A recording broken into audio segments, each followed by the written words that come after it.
Hey YouTube, it's been a while since the last video, but I wanted to go ahead and share an experience that I had over this last weekend. The book you're seeing here is The Devil's Dozen, 13 Craft Rites of the Old One by Jim McGarry and Troy Books. I already have a video of this book on my channel. This is the second edition, limited edition I believe.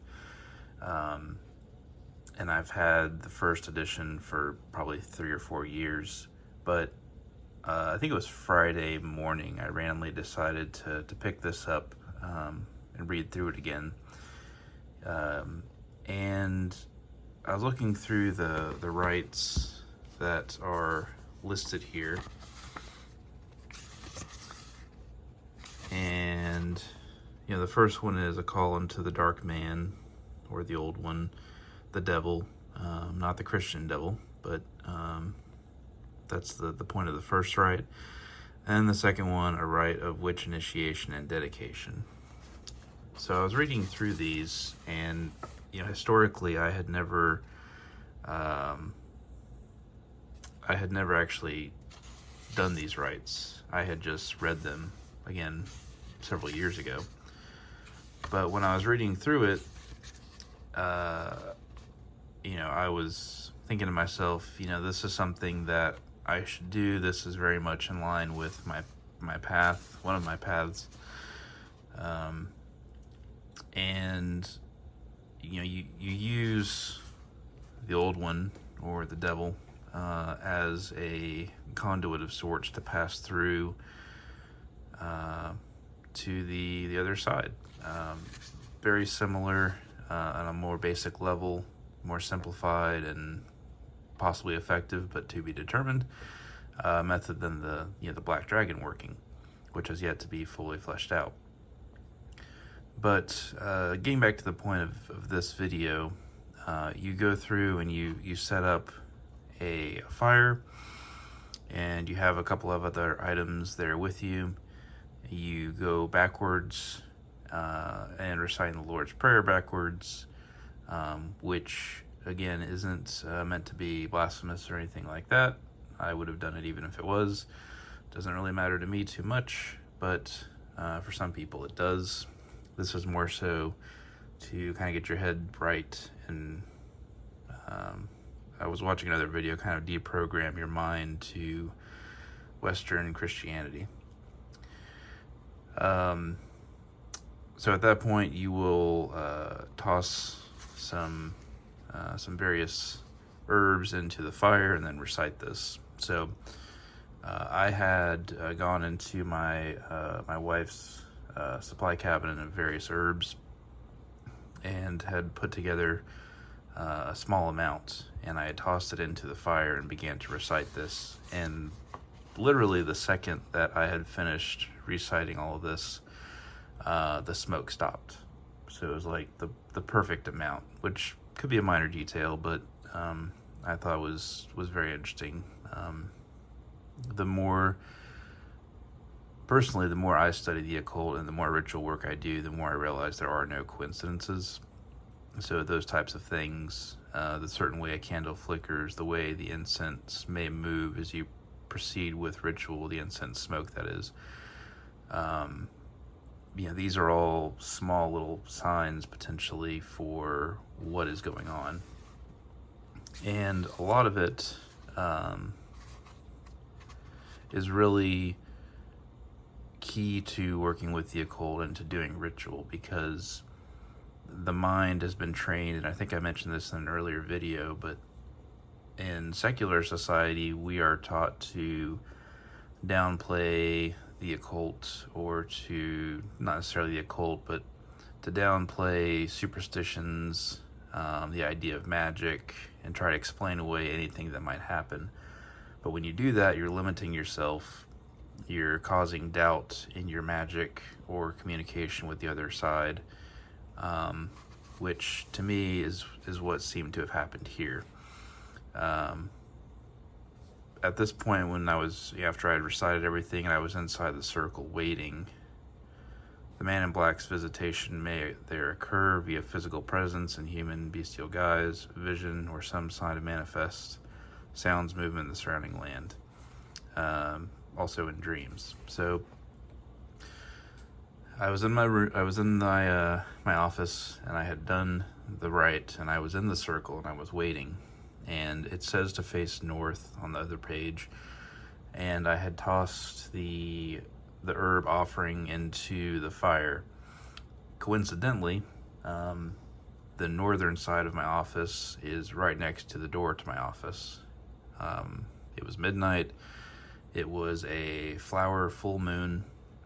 I had my door open and our master bedroom door open.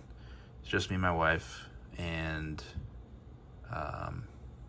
as soon as I had recited this and I put my head down to meditate, as I was closing my eyes, right outside my door, I saw, and it was already dark out there in the hallway, but I had thought I saw somebody that was about 8-9 feet tall outside my door, kind of peering in from the top of the door frame.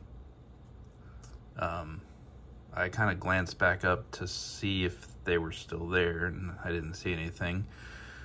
But at the same time, I didn't want to force the issue, so I closed my eyes and just meditated on the experience and being in the room and in the moment and what was happening. And in my mind, it felt like the person had moved behind me, or whoever was with them had moved behind me, and they were curiously looking at me, or possibly wanting to touch me or rest their hand on my shoulder. I kept my eyes closed this whole time, and just kind of waited a little while, just kind of taking it in, trying to discern exactly what the motivation was. The rites are relatively simple, but you don't really, compared to some workings, you don't really use names explicitly like you might expect. And to me, again, a tall figure in black, the very rite itself says the man in black. In the shadow form looked like it had a hat. So it could have been the old one, the devil. It would certainly make sense. That was the whole point of this, to get him to appear. But it was just very, very sudden. Not since working with Hecate have I had such a direct, immediate result. Initially, the next morning when I woke up, I thought, hey, maybe this could have been Barbados, but that's a goetic working, and this was not anything like that. It's certainly possible that the systems and magic that we have here, the spirits, whatever works, they just wanted to show up. So it was an experience, and I've honestly been thinking about it all weekend since it happened. So following that, again, because of just the timing felt perfect. Again, me randomly picking up this book, it being a flower full moon, and it was already getting late towards midnight. I decided to go ahead and wait a couple hours and then go through and do the initiation of self into this path. And then you make a drop of blood. You offer some alcohol. In this case, I had whiskey. And then you take some of that as well, and you can kind of see there from the soot and oil, I kind of stained the page on the right, but